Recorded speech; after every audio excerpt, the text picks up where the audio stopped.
It is hot out, and when it's hot out, there is nothing more refreshing than a big glass of vinegar, right? Well, that is one of the ingredients in Switchel, nectar of the weary farmhand. So thank you to none other than YouTube Premium for sponsoring this video as we make Switchel, this time on drinking history.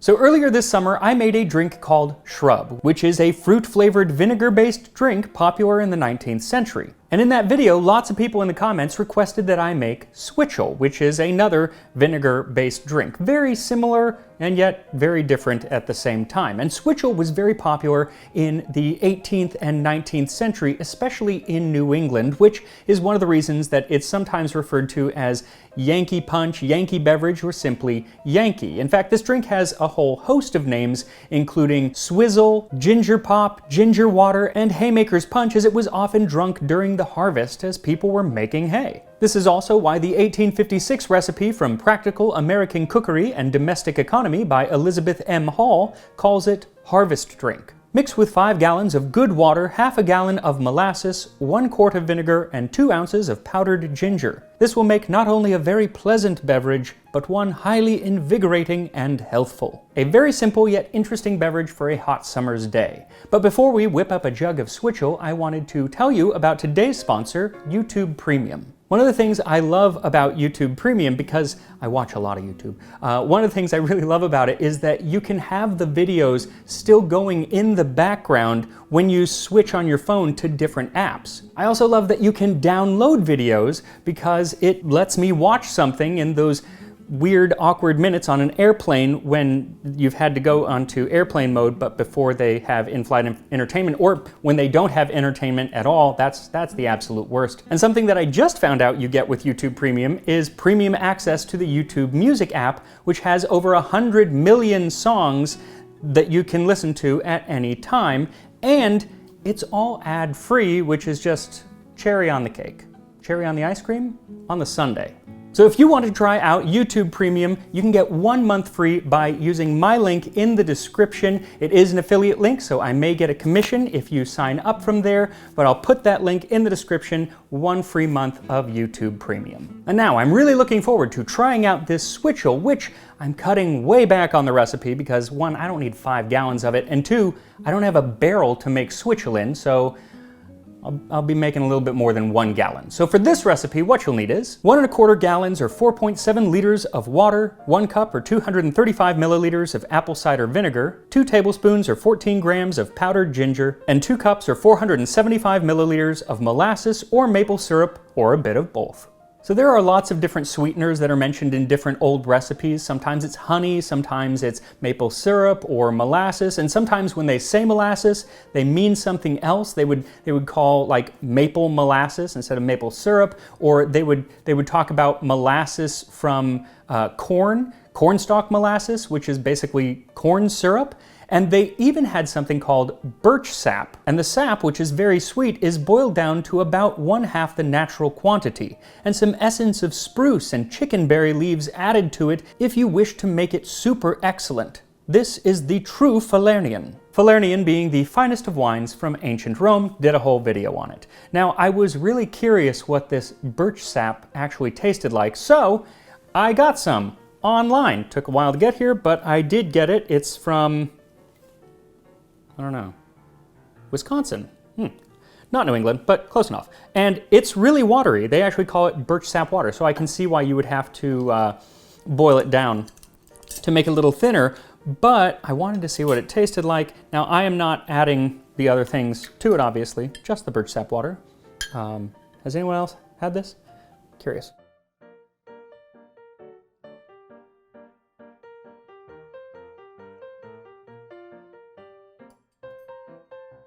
I'm not impressed. Tastes more like water. In fact, maybe it's just water. There's a flavor to it. I was expecting it to be really sweet because it's replacing other sweeteners in all of the old recipes. It's not particularly sweet. Pop. Anyway, birch sap water. Now I've had it. But whatever you use for your sweetener, go ahead and add it to the jug of water or bottle of water or whatever you're making this in. Stir it all together, and then add the vinegar and the powdered ginger and stir those in as well. Now, a whisk is going to let you get that ginger dissolved better than anything else, but even then, some will likely fall to the bottom or float on top. Just do your best. And then once everything is mixed together, it's really pretty much ready. And I say pretty much because, one, it is supposed to be served cold. And back in the day, when you were out working on the farm, you would take it and put it into a jug, tie a string around that jug, and then have it, like from a tree, the jug would be in a cold stream or the holler, I don't know, wherever there's cold water, down a well, and it would chill, so then in the afternoon it would be nice and cold when you wanted it. I'm just putting mine in the refrigerator. The other reason that I say it's almost done is because we have to ask, do we add rum to Switchel? And we'll have to look at the historic record to decide yes or no. So as I researched historic recipes for Switchel, none really had rum actually in the recipe. Most read like this article from 1872 from the Hartford Courant, which simply describes it as a beverage composed of water, molasses, a little vinegar, and a sprinkling of ginger. But then many newspapers from the 19th century had it being sold by liquor sellers, and so it made me think there is a connection with spirits. It also warned of people being liable to fall under the inspiration of a mug of Switchel or of a glass of the Frenchman's water of life. And there are numerous accounts of farmers complaining that their farmhands kept getting drunk in the afternoon on the Switchel. So yeah, and it wasn't just in the farmlands of New England, but also in Congress. On hot days all summer and spring and often in winter, a great bowl of Switchel stood in the center of the Senate or the House. This was made after a favorite recipe and liberally flavored with Jamaica rum. Members paused in their great speeches, those that yet ring through the ages perhaps, and going up to the great bowl, dipped deep. Sometimes they paused, glass in hand, to emphasize a telling sentence. Sometimes they orated, glass in hand, and then drank deep, and again stalked back majestically to their places with Switchel under their belts. And even after it fell out of favor amongst the political set, Switchel remained quite popular amongst most people, including sailors and whalers specifically.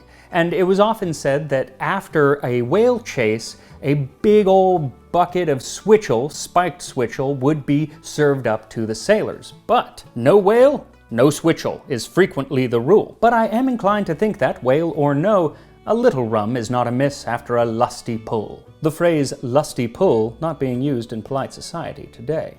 Now, for every mention I found of adding rum to Switchel, there were also mentions of it being a beverage for the temperance movement. An 1832 article said, "It can do no harm to mention that not a drop of ardent spirit was drank on board Captain Kennedy's ship from the day of her departure to her return. Plenty of hot coffee and chocolate supplied its place in cold weather, and the Yankee Switchel preserved the health of the men in Calcutta, while half the rum-drinking crew there were in the hospital." So sometimes it had rum and sometimes it didn't, but that just made it all the more versatile so everyone could enjoy a glass of Switchel. As I said, Switchel was that nectar of the weary farmhand, but kids enjoyed it as well. Reminiscing about fishing trips during his childhood in the 1830s, the author Charles Dudley Warner recalled waking up early and packing a lunch with bottles of root beer and a jug of Switchel. And it was a favorite in the courts of justice as well. In 1869, both lawyers and judge would belly up to what they called the bar of justice.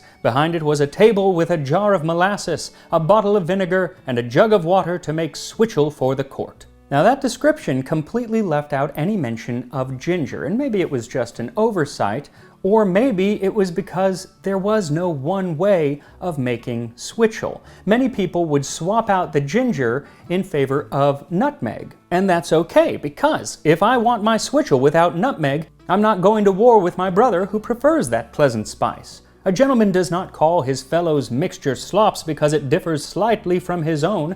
Calm consideration is so much more effective than hasty condemnation. A good lesson for us all to learn. But not everyone was so tolerant of their neighbors' differing Switchel recipes.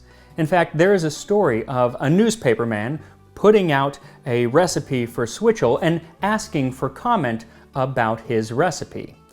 Well, they always say never read the comments, because he got 89 of them, and each different. That was not all he got. Each correspondent framed his recipe in wordy contempt for the other fellows. Each commentator came up to the line, bristling for battle.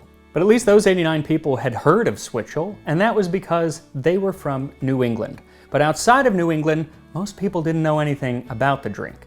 There's a story in 1833 where a military officer talks to his colonel and mentions Switchel, and the colonel, who's from Mississippi, says, "Switchel? I've not been to Latin school, nor I hain't swallowed a dictionary, so tell us what that 'ere truck is."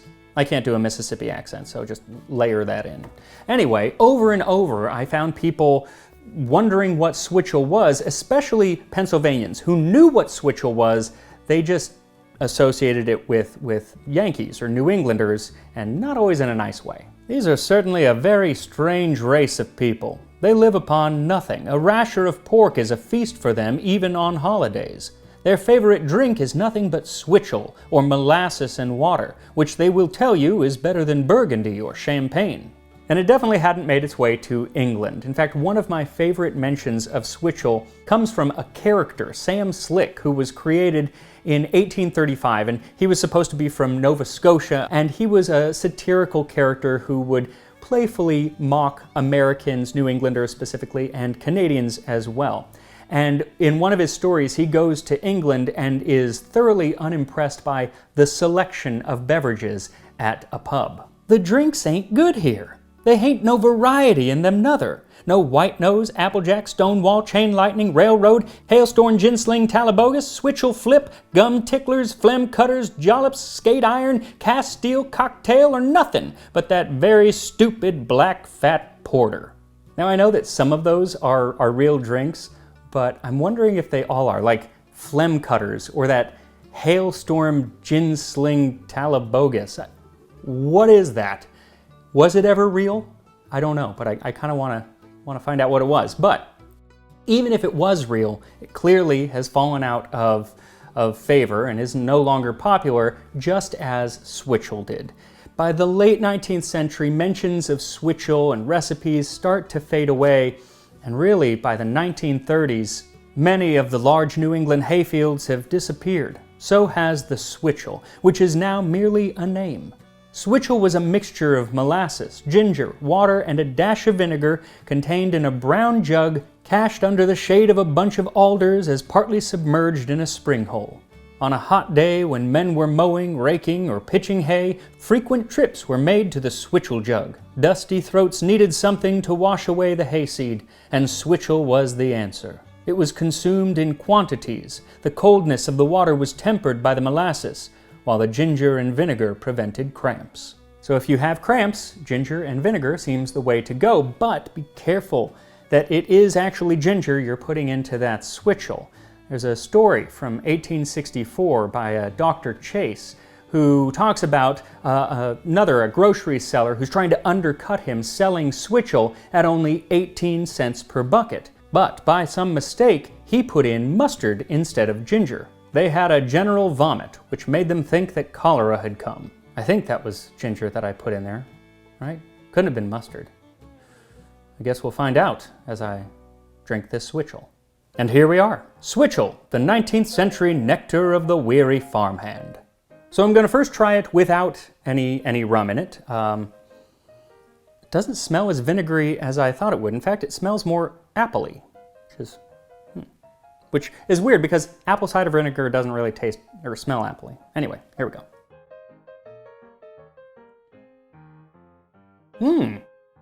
Ooh, that is good.